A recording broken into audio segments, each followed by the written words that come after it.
Mouse क्या होता है, माउस के कितने प्रकार होते हैं, इसका यूज़ कहाँ कहाँ पर किया जाता है, सबसे ज़्यादा इसका यूज़ कहाँ पर होता है, किस तरह से हम लोग इसको प्रैक्टिकली तरीके से यूज़ कर सकते हैं, कितने तरीके से यूज़ कर सकते हैं। माउस चलाना इसलिए भी सीखना ज़रूरी है क्योंकि आजकल जितने भी कॉम्पिटिटिव एग्जाम होते हैं, जो कंपटीशन के जितने भी एग्जाम होते हैं, उनमें सबसे ज़्यादा माउस का ही इस्तेमाल किया जाता है। तो ऐसे में अगर आपको माउस का इस्तेमाल नहीं पता होगा किस तरह से इसको यूज़ करना है, तो आपको वहाँ पर काफ़ी दिक्कतें होने वाली। तो चलिए सबसे पहले बात करते हैं कि आखिर माउस है क्या, माउस किसको बोला जाता है।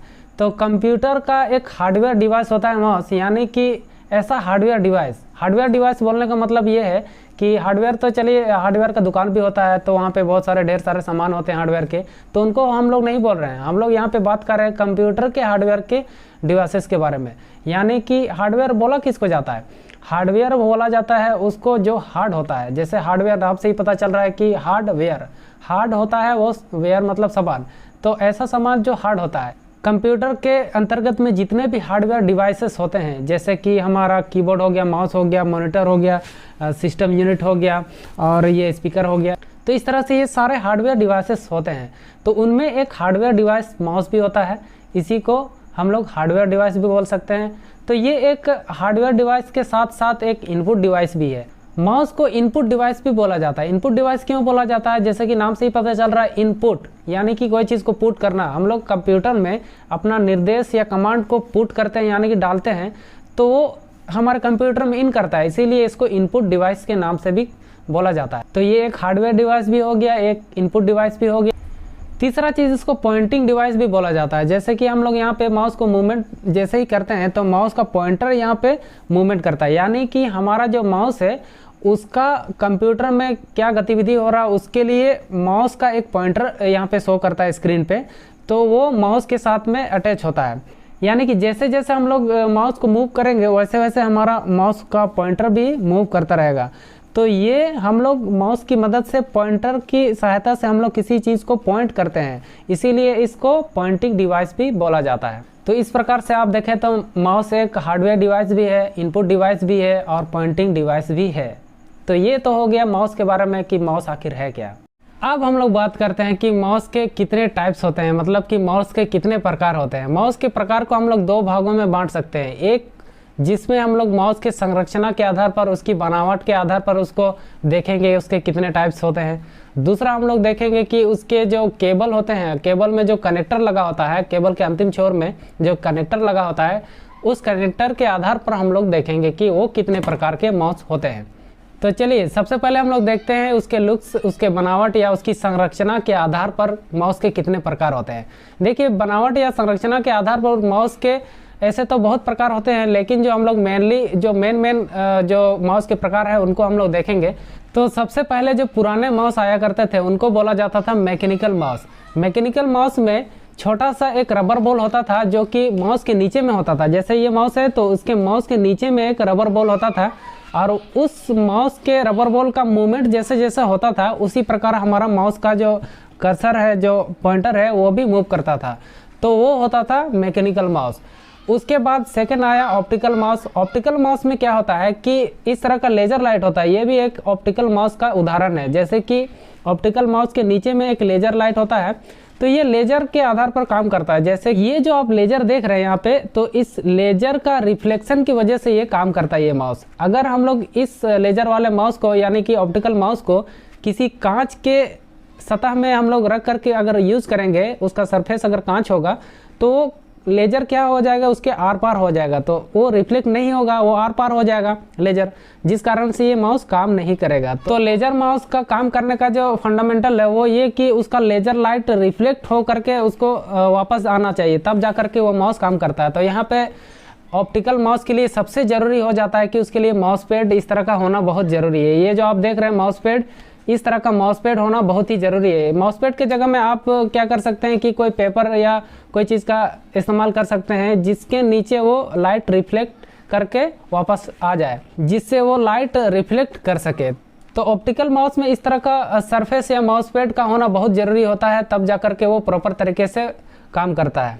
उसके बाद आया हमारा वायरलेस माउस। जैसे कि ये एक वायर के साथ में ये माउस लगा हुआ है, तो अब जो हमारा माउस आया वो वायरलेस वाला माउस आ गया, जिसमें वायर का कोई झमेला ही नहीं है। इसमें इस तरह का जो वायर है वो नहीं रहेगा अब। जिसमें इस तरह के माउस जो आप देख रहे हैं ऑप्टिकल माउस में इस तरह के वायर लगे हैं, तो वायरलेस माउस में क्या होता है, वायर के बिना ही वो माउस होता है। तो अब जितने भी वायरलेस माउस आ रहे हैं उसमें वायर बिल्कुल भी नहीं होता है, वो वायर के बिना ही काम करता है। तो आखिर काम कैसे करता है, तो वो काम करता है उसमें एक बैटरी लगा होता है या फिर 2 बैटरी लगे होते हैं, तो वो बैटरी के जरिए वो काम करता है। और उसमें भी साथ में उसका एक नैनो रिसीवर होता है, जिसको अपने सिस्टम यूनिट के पीछे साइड में जो USB पोर्ट होता है उसमें हमें इंसर्ट करना होता है।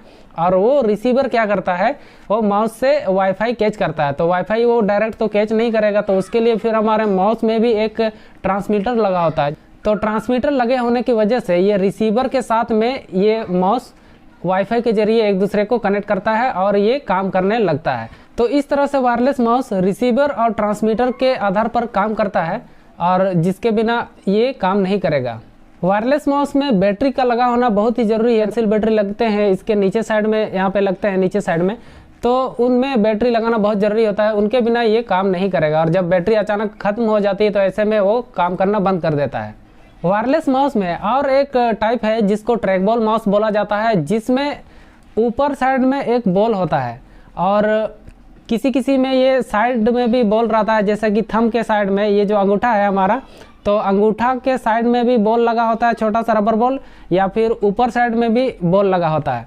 तो 2 बॉल नहीं लगे होते हैं, एक ही बॉल लगा होता है। या तो आपको ऊपर साइड में देखने को मिलेगा एक बॉल, नहीं तो अगर ऊपर साइड में अगर नहीं है तो आपका साइड में इधर साइड में आपको बॉल लगे हुए मिलेंगे। तो जैसे जैसे आप उस माउस के ऊपर में जो बॉल लगा है उसको मूवमेंट कीजिएगा, वैसे वैसे हमारा माउस का पॉइंटर भी मूवमेंट करेगा। किसी किसी केस में ये अंगूठे के साइड में बॉल लगा होता है, जिसको हमें अंगूठी की सहायता से मूवमेंट कराना होता है, तब हमारा माउस पॉइंटर मूवमेंट करता है। तो इस तरह के जो माउस होते हैं उनको ट्रैक बॉल माउस बोला जाता है। वायरलेस माउस में मैंने एक और भी टाइप देखा है जिसमें लेजर लाइट नहीं होता है, लेजर के बिना ही वो काम करता है। उसमें एक नीचे में सेंसर लगा होता है, जैसे कि ये लाइट लगा हुआ है तो लाइट की जगह में वहाँ पे सेंसर लगा होता है, तो वो सेंसर की मदद से काम करता है। तो उसमें 1 या 2 सेल लगे होते हैं माउस में, और साथ में वो सेंसर से काम करता है। तो बनावट और संरचना के आधार पर या लुक्स के आधार पर आप कह ले तो इतने सारे माउस हो गए। चलिए अब हम लोग बात करते हैं कि केबल्स और उनके कनेक्टर्स के आधार पर, जैसे कि ये केबल है और केबल के अंतिम छोर में अगर आप देखें तो एक कनेक्टर होता है, तो वो कनेक्टर और केबल के आधार पर अब हम लोग देखेंगे कि माउस के कितने प्रकार हो सकते हैं। तो सबसे पहले बात करते हैं पुराने वाले माउस की। तो सबसे पहले जो माउस होते थे उनको सीरियल माउस बोला जाता था। तो सीरियल माउस में क्या होता था कि जो कनेक्टर उसके होते थे उसमें छोटे छोटे 9 होल होते थे, यानी कि वो फीमेल कनेक्टर होता था। फीमेल कनेक्टर और मेल कनेक्टर के बारे में थोड़ा सा मैं यहाँ पे आपको बताना चाहूँगा। फीमेल कनेक्टर में छोटे छोटे छेद होते हैं और मेल कनेक्टर में छोटे छोटे पिन होते हैं। तो इस तरह से आप देख सकते हैं कि हमारा जो फीमेल कनेक्टर होता था उसमें छोटे छोटे 9 छेद होते थे, जिसको हमारे सिस्टम यूनिट के पीछे साइड में जो पोर्ट सीरियल वाला पोर्ट रहता है उसमें हमें कनेक्ट करना होता था, जिसमें हमारे सीरियल पोर्ट में छोटे छोटे 9 पिन होते थे जो फीमेल कनेक्टर के साथ आसानी से कनेक्ट हो जाते थे। तो इस प्रकार से हमारे सीरियल माउस हुआ करते थे। सीरियल माउस के बाद नेक्स्ट हमारा आया PS2 माउस, जिसमें हमारे जो कनेक्टर होते हैं उसमें मेल कनेक्टर के साथ ये आने लगा, जिसको हमारे सिस्टम यूनिट के पीछे साइड में ग्रीन कलर का जो PS2 पोर्ट होता था उसमें हमें कनेक्ट करना होता था। तो इस प्रकार से हमारा जो मेल कनेक्टर होता था PS2 कनेक्टर, वो हमारे सिस्टम यूनिट के पीछे साइड में जो फीमेल पोर्ट जो होता है ग्रीन वाला, उसमें हम लोग आसानी से कनेक्ट कर देते थे। तो इस प्रकार से वो माउस काम करता था। उसके बाद आया हमारा USB माउस, जिसमें हमारे इस तरह के USB कनेक्टर होते हैं, जिसको हमारे सिस्टम यूनिट के पीछे साइड में जो USB पोर्ट होता है उसमें बड़ी आसानी से हम लोग इंसर्ट कर सकते हैं। ये जो USB माउस है अभी भी मार्केट में अवेलेबल है, और इससे पहले के जितने माउस थे वो मार्केट में अब अवेलेबल नहीं है, वो ऑब्सोलीट हो चुके हैं, ख़त्म हो चुके हैं। लेकिन USB माउस अभी भी मार्केट में है। USB माउस के बाद में सबसे लेटेस्ट जो अभी मार्केट में अवेलेबल माउस है वो वायरलेस माउस है, जो कि अब वायर के बिना ही वो काम करता है। तो वायरलेस माउस वायर के बिना ही काम करता है। उसमें बस 2 सेल लगे होते हैं, उसके बाद रिसीवर और उसका ट्रांसमीटर, ये दोनों काम करता है, जिसमें रिसीवर और ट्रांसमीटर के आधार पर ये काम करता है। यानी कि छोटा सा नैनो रिसीवर होता है, जिसको हमारे सिस्टम यूनिट के पीछे साइड में जो USB पोर्ट होता है उसमें हमें इंसर्ट करना होता है। उसके बाद माउस में एक ट्रांसमीटर लगा होता है, जिस कारण से ये वाईफाई से काम करता है, बशर्ते कि उसमें सेल या बैटरी लगे होने चाहिए। तो इस प्रकार से हमने लुक्स के आधार पर जितने भी माउस पहले देखे थे उनको हमने केबल के आधार पर भी देखा कि ये माउस के इतने प्रकार होते हैं। ये जो केबल के आधार पर हमने जो देखे ये कोई अलग से माउस नहीं है, बल्कि पहले वाले जो हमने देखे थे लुक्स के आधार पर, संरचना के आधार पर या बनावट के आधार पर, उन्हीं माउस को हम लोगों ने केबल के आधार पर भी देखा। तो अब हम लोग बात करते हैं कि माउस का इस्तेमाल हम लोग सबसे ज़्यादा कहाँ पर करते हैं, इसका उपयोग सबसे ज़्यादा कहाँ पर होता है। तो हम लोग अपने कंप्यूटर में जितना भी कुछ करते हैं, जैसे कोई वीडियो प्ले करते हैं, कोई मूवी प्ले करते हैं, या तो फिर कोई ऑडियो या गाना सुनते हैं, तो वहाँ पर भी सबसे ज़्यादा माउस का इस्तेमाल करते हैं। और कोई फोल्डर क्रिएट करते हैं या कोई फाइल को सेलेक्ट करते हैं, वहाँ पर भी हम लोग माउस का इस्तेमाल करते हैं। तो जनरली देखा जाए तो हम लोग कंप्यूटर में कुछ भी चीज़ कर रहे होते हैं तो वहाँ पे हम लोग माउस का ही सबसे ज़्यादा इस्तेमाल करते हैं। माउस के इस्तेमाल से हम लोग बच नहीं सकते हैं। कंप्यूटर चलाने में हम लोग चाहे कितना भी एक्सपर्ट क्यों ना हो जाए, फिर भी हमें माउस का इस्तेमाल करना ही पड़ता है। तो इसी वजह से हम लोगों को माउस का इस्तेमाल सीखना बहुत ही ज़रूरी है। तो हम लोग अपने डेस्कटॉप कंप्यूटर या फिर लैपटॉप कंप्यूटर में जितना भी कुछ करते हैं उन सारे कामों में हम लोग माउस का ही सबसे ज़्यादा इस्तेमाल करते हैं। और इसके अलावा जैसे ऑफिस वगैरह में भी सबसे ज़्यादा माउस का ही इस्तेमाल किया जाता है। तो इन्हीं सब रीजनों की वजह से हमें माउस चलाने में एक्सपर्ट होना पड़ेगा, क्योंकि हमारा कंप्यूटर जैसे ही ऑन होता है तो सबसे पहला हमारा जो हाथ जाता है वो माउस में जाता है और सबसे ज़्यादा हम लोग इसी का इस्तेमाल करते हैं। इसका प्रैक्टिकल यूज़ किस तरह से हम लोग करेंगे, कंप्लीट हम लोग ये सीखने वाले हैं कि हम लोग इसका इस्तेमाल कैसे करेंगे।